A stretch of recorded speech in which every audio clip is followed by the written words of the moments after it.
तो ये जो सोलर सिस्टम का चित्र है, कोई ऐसा दिखाते हैं, कोई और प्रकार से दिखाते हैं। तो बच्चों के साथ ये डिस्कशन की जा सकती है कि अगर हम पैमाना लेके बनाएँ सोलर सिस्टम को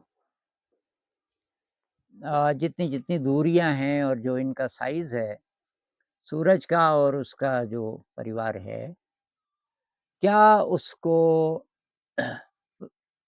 कॉपी में बनाया जा सकता है?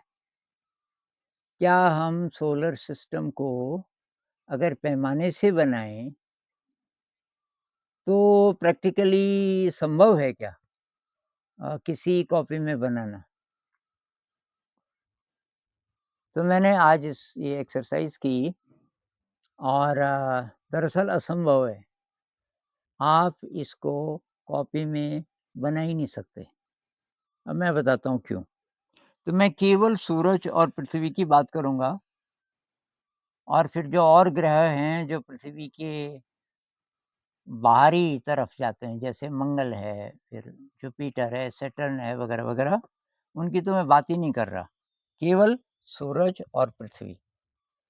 तो ये साइज़ ये साइज़ मुझे लगा कि पृथ्वी ये मैंने बनाई, 2 मिलीमीटर इसका डायमीटर, अब इससे छोटा क्या बनाएँगे? 1 मिलीमीटर बना सकते हैं, वो बहुत ही छोटा दिखेगा। तो इससे छोटा मेरे ख़्याल से ठीक है नहीं। तो अगर इतना बनाएँ पृथ्वी को, तो तब सूरज इतना बड़ा बनेगा। तो पूरा तो पन्ने में फिर सारा पन्ना वही ले लेगा।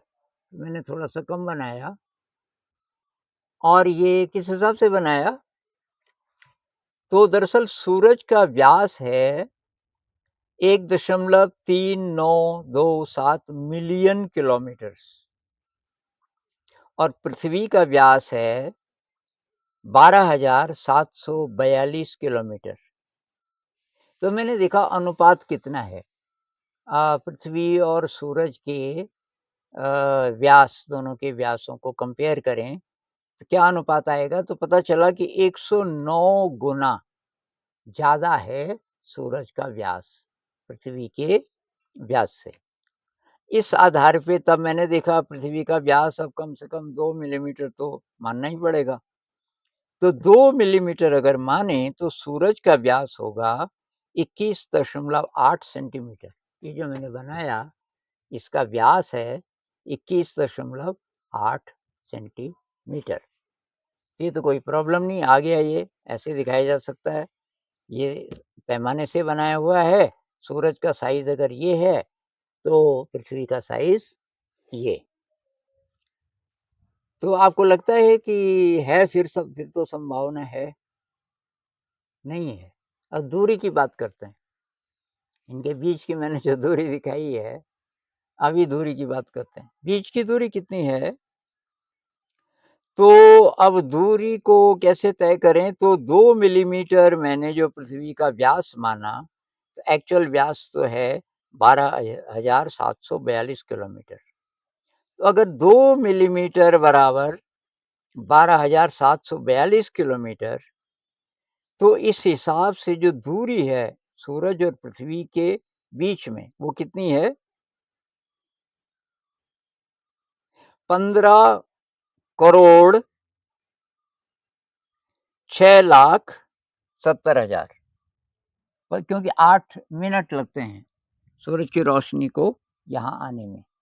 तो अब पर सेकंड लाइट की स्पीड को आप गुणा कर लीजिए तो इतना ही आएगा लगभग। तो तब मैंने ये कैलकुलेट किया कि अगर 12,742 किलोमीटर बराबर 2 मिलीमीटर, तो ये जो दूरी अभी मैंने बताई, कितना था वो? 15 करोड़, लगभग 15 करोड़ मान लो। तो 15 करोड़ किलोमीटर जो कि दूरी है सूरज और पृथ्वी के बीच में, तब वो कितना होगा? तो वो आया 13 मीटर, लगभग 13 से ज़रा ज़्यादा, तो ये मोटा-मोटा मान लेते हैं 13 मीटर। मतलब अगर ये पैमाना मानना है, तो अब इस पृथ्वी को 13 मीटर दूर बनाना पड़ेगा। तो 13 मीटर मैंने अपना कमरा नापा, वो 4.5 मीटर ही निकला। तो वैसे-वैसे 3 कमरे समझ लो, ये पूरी बिल्डिंग। तो इतना बड़ा पन्ना चाहिए फिर। अगर इस तरफ मैं सूरज को बनाऊँ, इस साइज़ का, ये फर्श समझ लीजिए, ये जो पूरा फर्श है यहाँ से लेके वहाँ तक। सर थोड़ा फर्श दिखाएँ? ये सारा फर्श यहाँ, या बाद में दिखा देंगे आपको। आप कल्पना कर सकते हो कि अ, 13 मीटर कितना होगा, आप कल्पना कर सकते हो। 13 मीटर का गैप, तो 13 मीटर बड़ा पन्ना पॉसिबल नहीं है। अगर हम आधा कर दें, पृथ्वी का व्यास 1 ही मिलीमीटर माने, तब वो इससे आधा ही बनेगा, बहुत छोटा। और तब सूरज भी इसका आधा बनेगा, तभी भी दूरी होगी 7.5 मीटर। मेरे कमरे में, तभी मेरे कमरे से लगभग 2 कमरे समझ लो, जितना मेरा कमरा है, 7 मीटर। 7 मीटर तो बहुत ज़्यादा होता है ना, तो असंभव है। तो ये अगर एक्सरसाइज़ हम बच्चों के साथ करेंगे, एक तो बच्चों को आश्चर्य होगा बहुत ज़्यादा कि इतना ज़्यादा दूर है। और फिर तो ये चित्र क्यों बने होते हैं, भई ये समझाने के लिए बने होते हैं। ये स्केल के हिसाब से सही नहीं है, और बच्चों को स्केल की भी बात समझ आएगी कि बहुत सारे जो चित्र हैं, ये सोलर सिस्टम के हैं। जितनी भी चीज़ें हम खगोलीय पिंड जितने दिखाते हैं, और बहुत बार पृथ्वी का भी दिखाते हैं, तो स्केल के हिसाब से संभव नहीं होता बहुत चीज़ों को दिखाना। तो इसमें बच्चे गणित भी करेंगे, और थोड़ा बहुत चित्र बनाएँगे, पृथ्वी और सूरज को तो बना ही सकते हैं, ये कैलकुलेशन करेंगे। फिर आप इसी आधार पे कह सकते हो कि पृथ्वी को ना दिखाएँ, अगर सूरज को दिखाएँ बहुत छोटा, कि सूरज का व्यास 2 मिलीमीटर है, तो तब जुपिटर कितना दूर होगा और उसका साइज़ कितना होगा। ऐसी-ऐसी फिर एक्सरसाइज़ेज़ की जा सकती हैं।